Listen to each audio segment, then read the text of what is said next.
Do you believe everything you hear from practice management companies and dental consultants and coaches? I sure don't. Hey, wait a minute. I am a dental consultant and coach, and I still don't believe everything I hear. And that's one of the things we're going to be talking about on today's episode of the Dental Practice Fixers podcast. I'm your host, Dr. Richard Maddow. I'm co-founder of the Maddow Center for Dental Practice Success. And thanks so much for letting me into your car, your earbuds, your AirPods, your headphones, your elliptical, your office meeting, wherever you're listening to me. Thanks so much. I really appreciate that you're allowing me this time with you. So we're going to talk about that, but I just want to remind you first that at the Maddow Center, we save tens of thousands of dollars. I don't know how much, millions, billions, trillions, zillions, because we don't pay that nasty percentage overage fee for our credit card processing. We charge a flat, low monthly fee. It stays the same month after month after month. So when somebody pulls out their credit card to pay, just like a patient does in your practice, you don't pay a percentage to process it, just a low flat monthly fee. We do it because we use Stacks, S-T-A-X, and you should do the same. Just go to maddow.com/save, MADOW.com/SAVE, and they can get you going and even let you know how much you will save month after month when you use their services. Okay, super cool. Go ahead and do that. But now we're back here because I want to tell you about a great email I got from a listener. And by the way, please send me an email if you've got a question, a comment, a critique, praise, whatever you got. My email is rich, R-I-C-H, at maddow.com, MADOW.com. I read and respond to every email, and every now and then I even read one on the show, which I'm about to do. Okay, here it goes. It says, I'm sure you're getting the same emails and items in snail mail from other so-called, I'll do air quotes on that one, so-called, I love that, very condescending, from other so-called practice management companies. The one that sticks out most in my mind is from, I'm not going to read the name of the company. I'll just say it's 3 letters, kind of like CVS, but it's not CVS. It's 3 different letters. It's a very famous practice management company. He goes on to say, reading their testimonials, stating that doctors go from $50,000 a month to over $200,000 a month makes me think they are taught to literally rip off patients, doing so much unnecessary work, placing inlays or onlays instead of direct restorations, having crowns done on teeth that have perfectly existing restorations that have not been causing any problems at all, among so many other procedures. Of course, this is just my opinion, but the numbers seem impossible if they are doing ethical, in quotes. I guess we need to talk about that too. What's ethical and what isn't? But he goes on to say, the numbers seem impossible if they are doing ethical dentistry. The same thing happens in dental magazines where they complete makeovers and you look at the original pictures and say to yourself, maybe that patient just needed a little bonding. Yeah, I know what you're getting at there. Again, just my humble opinion. I have to add, as I always do, love your emails and podcasts. Have a good rest of the weekend. Dr. Ira Biederman. Dr. Ira, thanks so much for this email. It really made me think. It's actually kind of thought-provoking. Are practice management companies teaching dentists to rip off patients? Well, I would say just like with most things, the truth is somewhere in between. I'll give you an experience. When I first had my practice, I was just a wee little youngster with my own dental practice. I didn't know what the heck I was doing. I felt it was kind of like getting your driver's license. You know, you just hope for the first 5 years you don't kill anyone until you know what you're doing. But I was also a big believer in gaining knowledge from others. So I had a bunch of coaches and consulting companies I was working with. And I remember one day I was working with this company and their routine was kind of like every month they just sent in their burnt out hygienist, ex-hygienist to do a team meeting with us. Looking back on it, they knew nothing about my practice. They never did a data analysis. They never did a day or 2 day observation like we do with our coaching clients. They never came up with customized advice like we do with all of our coaching clients. They just had their way of doing things, which meant it didn't matter what your practice was all about, where you were, what your challenges were. This is month 1, this is month 2, this is month 3, this is the way we do it. So I didn't like that right from the get-go. I could tell they weren't a good coaching company for me. I had the 1-year agreement, of course, and I was determined to stick with it. So I remember month 4, month 5 maybe, The burnt out hygienist is sitting on the sofa in our reception room and said, okay, here's how we're going to raise revenues. And of course, everybody perked up, yay, raise revenues, that's great. Here's how we're going to raise revenues. Anytime a patient presents with a restoration 2 surfaces or greater, it doesn't matter if it has recurrent decay, if there's, bad marginal integrity, none of that matters, because they're going to need a crown on that tooth eventually anyway. We're going to do a crown. We're going to treatment plan a crown for any tooth. And I'm like, what are you talking about? You're telling me a completely intact restoration that looks like it's got many more years to go is going to be treatment planned for a crown? Unethical, immoral, malpractice in my opinion. I remember I got up, went over to the file cabinet, took out the agreement. It was paper agreement that I'd signed, brought it back to the reception area where we were meeting, tore it to shreds right in front of her and told her to hit the road. We will not do unethical things in the name of revenue. There's no way that we're over-treating patients because some practice management consultant said it would raise our revenues. Horrible, horrible, horrible at worst or best, whatever you want to say about it. Just not the road that we want to take.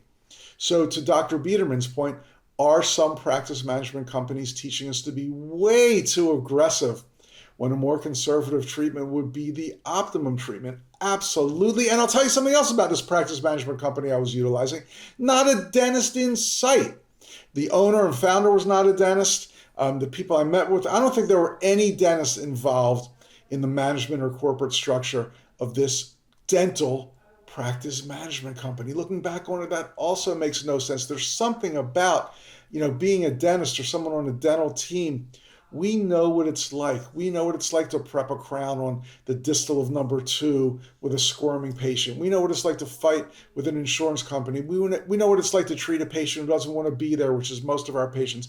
We know all these things. Non-dentists, non-dental people just simply do not. So that's a big difference there. Okay, so where was I? Yes, we were being taught to overtreat. It was horrible. But I'll say this too. In my 30 years as a dentist and a dental practice management expert, as they call me, I don't know if I like that word, but that's what they call me, and coach and all those other things, speak or write or blog or blah, blah, blah, blah, blah. I think more often I see dentists who are undertreating. I see dentists who feel it's confrontational to talk to a patient about treatment when nothing hurts. I see dentists who think it's not time efficient to do a really excellent, thorough, incredible exam and diagnosis and talk to the patient about their treatment. So is it just as bad? Yes, because if we don't treat to the best of our ability, if we don't give the patient the option to get the best dentistry available, who are we helping? No one. We're doing a disservice to them and we're doing a disservice to the health of our practice. So I see it both ways. Yes, of course, saying do a crown on any tooth that has a restoration 2 surfaces or greater is crazy.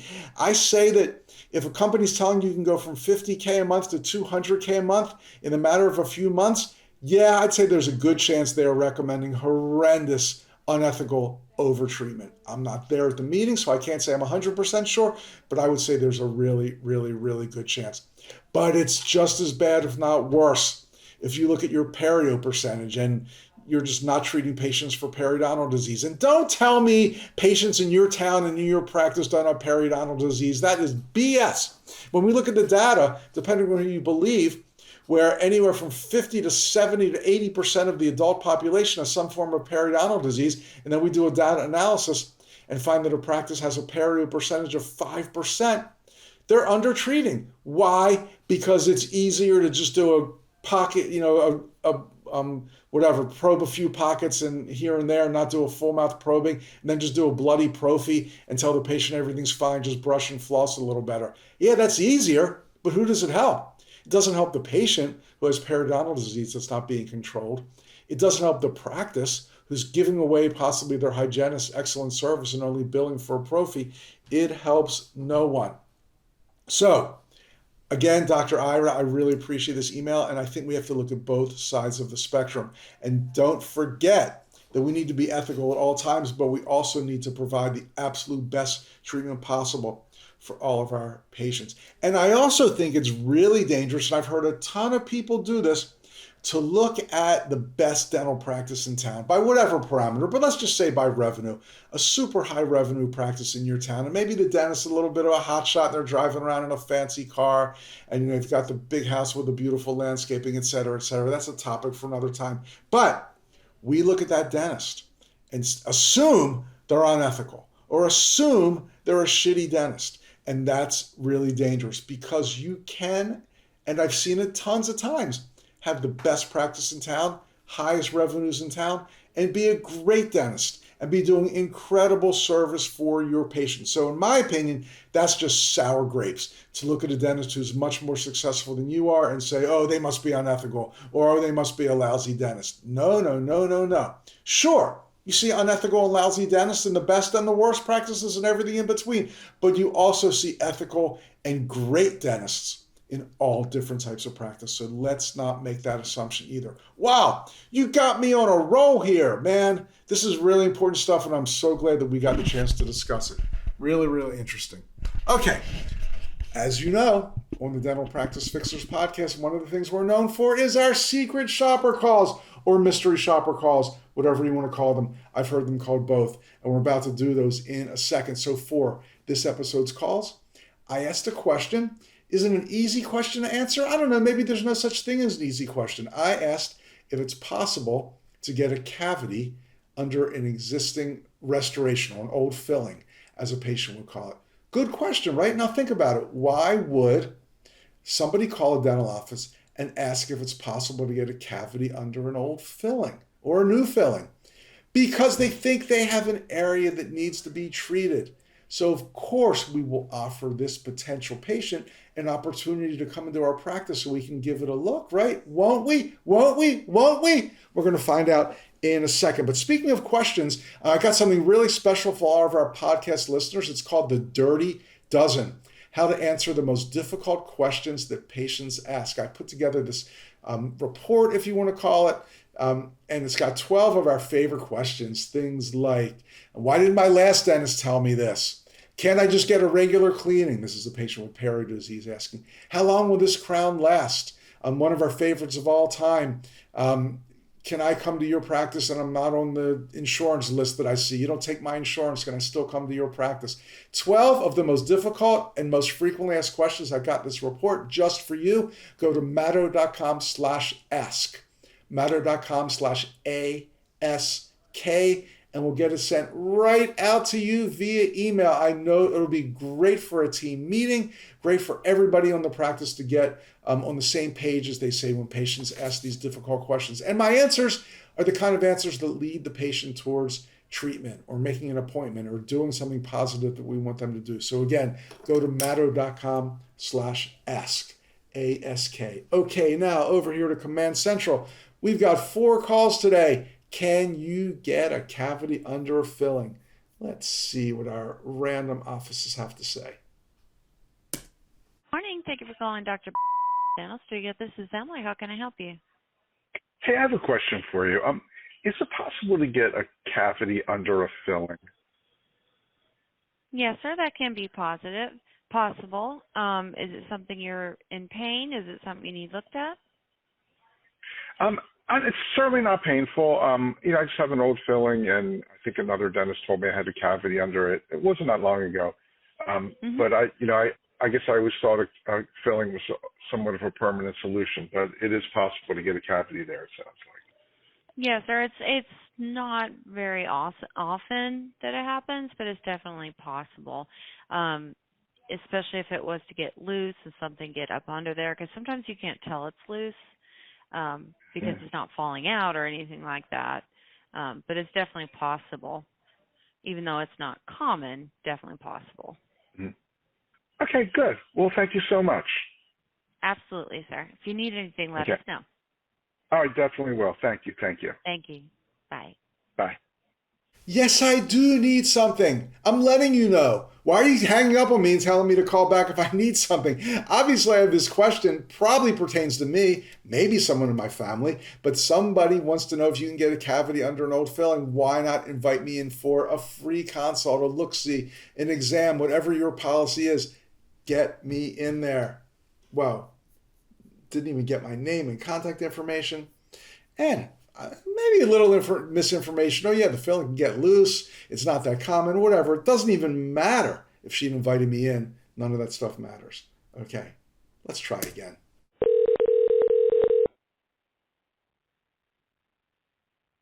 Thank you for calling the office of Dr. and Associates, now part of the Health family. Para español, presione 2.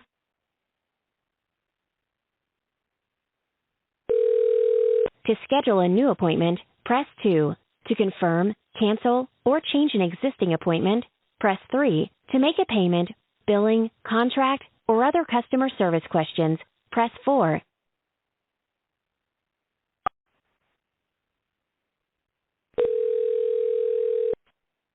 Thank you for calling. Hey, I have a question for you. Is it possible to get a cavity where you've already had a filling on the same tooth? Yes. Okay, good to know. Thank you. You're welcome. Okay, bye. All right, bye. Wow. Here's my observation. The longer the BS you have to listen to before anyone actually picks up the phone, the recorded greeting, push 2 for this, push 3 for that, push 4 for that. The longer that goes on, the worse the person is who answers the phone. Just my personal little observation. Couldn't have gotten much worse than that. Is it possible to get a cavity on the film? Yes. Then nothing. Crickets, as they say. No attempt whatsoever to do anything, including getting my contact info, or that's okay, but let's face it, she should have scheduled me. I also love how on that voicemail menu, one of the choices was push number 3 if you have to cancel. I love that. Let's just encourage people to cancel as much as we possibly can. Good strategy. Okay, let's keep it going. The hits just keep on coming. Maddie. Hi, I've got a question for you. Is it possible to get a cavity under a tooth that already has a filling? It is. Mm-hmm. And does that mean like the filling wasn't done well, or it's just something that happens, like stuff happens, as they say? There's different reasons for why. Sometimes it can happen. Sometimes it's the technique. There's just different causes of it, but it's not impossible to happen. Okay, great. Well, thank you. You're welcome. Bye. I think my strategy today is just to let things hang. Like I'll just let them say something, then I won't say anything, giving them the opportunity to say, well, let's have you come in. I love if she was about to maybe throw another dentist under the bus, talking about poor technique, but then kind of retract her from that, which was good. We never want to throw another dentist under the bus or over the bus or anywhere even near the bus. Again, just blankness. Nothing. It's possible. Okay. Bye. Man, we've got one more call. Can this possibly happen again? Before I play that call, I'll just ask you a favor, if you don't mind. Can you do us a favor and help your colleagues, help dentists all across the country and the world? It'll take you 10 seconds, just wherever you're listening or watching. Give us a 5-star, thumbs up, whatever the review is on that particular site. Go ahead and give us a really good one. If you've got another 30 seconds, write a little note about how much you're enjoying this and how much you've learned from the Dental Practice Fixers. Oh, I would appreciate it so much. So go ahead and do that. Read the show notes too. There are 5 important things for you to do on there. Let's do one more call. Speaking of important things. This is Daria. How can I help you? Hey, I've got a question for you. Is it possible to get a cavity under a tooth that already has a filling? Yes, it is. Sometimes there's recurrent decay that can happen under a filling, or the filling isn't slightly placed all the way correctly, and it can have like leaks and cracks in it, and then decay can seep into it. Yeah, so interesting you said that, because I was worried. Like, does that mean the filling wasn't properly done if I got a cavity underneath? Well, it can be properly done, and just due to wear and tear, eating and chewing, it can move, and it just anything can happen. Anything. Wow. Okay, good. Well, thank you so much for that. You're welcome. If you have any questions, just give us a call, okay? Oh, I definitely will. I like your answers too. So, well, yeah, thanks. Okay, bye. Thank you. Bye. I love that if you have any questions, just give us a call. I think 2 out of the 4, maybe 3 out of the 4 people said that today. It's kind of like you're not sure what to say at the end and you just want to be polite, which is great. So you just say, if you have any more questions, give us a call. Why not, instead of saying that, invite the patient into your practice? It just makes no sense at all. Anyway, I think we're going to end it today. I'll just remind you, you want to learn how we save money by paying our low our low monthly flat, it's flatly too. It's very flatly. Credit card processing fee instead of that ugly percentage. Matto.com/save. You want to get the answers, best answers to the 12 most difficult questions the patients ask. Go to Matto.com/ask. MADOW.com/ASK. And if you want to send me an email, my personal email address is rich, RICH, @MADOW.com. Thank you so much for listening to or watching the Dental Practice Fixers podcast. I'm Dr. Richard Matto. I really appreciate you spending this time with me, and I'll see you soon. Thanks. Bye.